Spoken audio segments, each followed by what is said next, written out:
हमारे साथ गोरखपुर सदर सांसद रविकिशन शुक्ला जी हैं, जिनको बिहार चुनाव प्रचार के लिए जान से मारने की एक धमकी मिली है।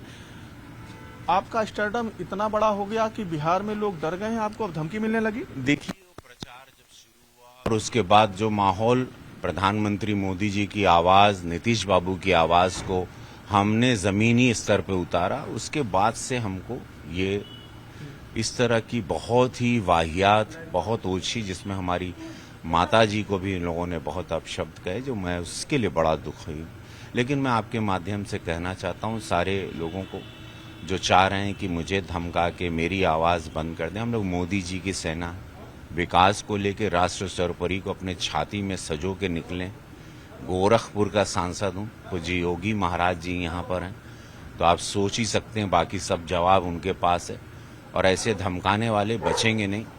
2014 के पहले का भारत नहीं है और 20 साल पहले वाले जंगल राज के जैसा बिहार नहीं है कि आप धमका के आप बच के चले जाएंगे। आपको पाताल से भी पुलिस ढूंढ के लाएगी। ये मोदी जी की डबल इंजन सरकार की पुलिस है, आप बचेंगे नहीं। आप लोग जहां भी हैं इतना याद रखिएगा। बजाय मुझे मारने की बात, मेरी आवाज़ बंद करने की आवाज़, मेरी आवाज़ करोड़ों युवाओं में है और करोड़ों युवाओं को पता है रविकिशन क्या है, किस मिट्टी के घर से यहाँ पर आया है। एक ब्राह्मण का लड़का है तो बचपन से सनातन ही सुन के हम बड़े हुए हैं। तो वो आप तो भूल जाएं कि हम सनातन के विरोध में जब भी यह बात होगी, ये मेरी आवाज़ निकलते रहेगी। आप मुझे चुप नहीं करवा सकते हैं। सनातन के विरुद्ध बाकी आप जो करना राजनीति में करिए, सनातन, प्रभु राम के मंदिर, ये सब छोटी ओछी बातें ना करें। इस देश में, ये देश अब जाग चुका है। मतलब चुनाव प्रचार करने बिहार जाएंगे आप? जरूर जाएंगे, जरूर जाएंगे। डरेंगे नहीं धमकी से? हर हर महादेव, जेकर नाथ भोले नाथ हुआ नाथ कैसे हुई, जब भोला चाहिए दिन तर रात कैसे। तो रविकिशन जी का साफ कहना है कि वो डरने वाले नहीं हैं। बिहार के चुनाव प्रचार में एक बार फिर से जाएंगे और वहां पे चुनाव प्रचार करेंगे। अखिलेश पांडे के साथ रामगोपाल द्विवेदी, न्यूज 18 गोरखपुर। एक मेरे पास अननोन नंबर से फोन आया। उस व्यक्ति ने अपना नाम अजय यादव, ग्राम जवनिया, जिला बिहार बताया। उसने हमारे आराध्य प्रभु श्री राम जी के लिए अभद्र भाषा का इस्तेमाल किया।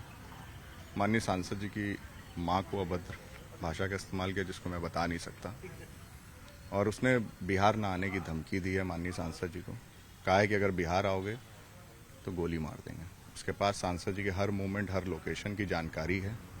जैसा कि लगातार सांसद जी बिहार में प्रचार कर रहे हैं, हमारी प्रस्तावित रैलियां भी हैं माननीय सांसद जी की बिहार में, हमें जाना है। उसको मूवमेंट के बारे में मालूम है कि कब आएंगे सांसद जी यहाँ प्रचार करने। उसने सीधे तौर पे धमकी दिया कि अगर आओगे तो गोली मार देंगे, जान से मारने की उसने धमकी दी है।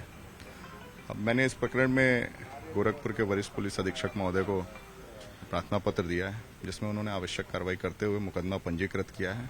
आगे कार्रवाई पुलिस प्रशासन कर रहा है और कोई भी माफिया, कोई भी गुंडा या धमकी देने वाला व्यक्ति बच नहीं पाएगा। ये परम पूज्य महाराज जी की सरकार है और महाराज जी पे हमें पूरा विश्वास है।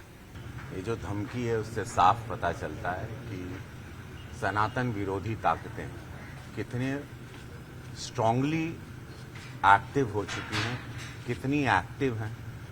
इसके पीछे कोई बहुत बड़ा हाथ होगा। कोई ऐसे व्यक्ति सांसद को या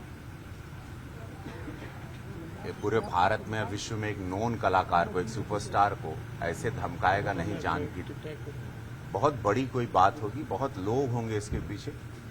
एफआईआर कर दी हमने, पकड़े जाएंगे जरूर। कानून के हाथों से बचेंगे तो नहीं और कड़ी से कड़ी सजा भी होगी उनको। बट ये मुझे जो दिखाई दे रहा है कि बिहार के प्रचार के बाद ये तो तय है कि विरोधी दल बिहार में जान चुका है कि बहुत बुरी हार का सामना वो कर रहा है। उससे फ्रस्ट्रेटेड होके, क्षुब्ध होके ऐसे फोन कॉल्स, थ्रेटनिंग के, लाइफ थ्रेटनिंग के कि बिहार उतरेंगे तो जान से हमको मार दिया जाएगा, हम प्रचार में आएंगे तो पीड़ादायक भी है। लेकिन मैं उन सबको आप लोगों के माध्यम से कहना चाहता हूं जो हमको धमका रहे हैं जान से मारने के लिए। मैं रविकिशन हूं, कुछ सोच के ही मैं राजनीति में आया हूं। मैं अपनी जिंदगी में था, मस्त खुश था, अपने परिवार के साथ था। इस देश के साथ प्रधानमंत्री मोदी जी की सनातन की विचारधारा, इस देश की उन्नति, राष्ट्र सर्वोपरि के नारे को छाती पर लगा के आया हूं। तो ऐसा कमजोर तो नहीं हूं कि इन धमकियों से डर के या ये मारने या गोली चला भी देंगे तो हम रुक जाएंगे, या मेरे जैसे अनगिनत करोड़ों रवि किशन हैं जो जाग चुके हैं इस देश में 2014 के बाद, वो पूरी युवा पीढ़ी।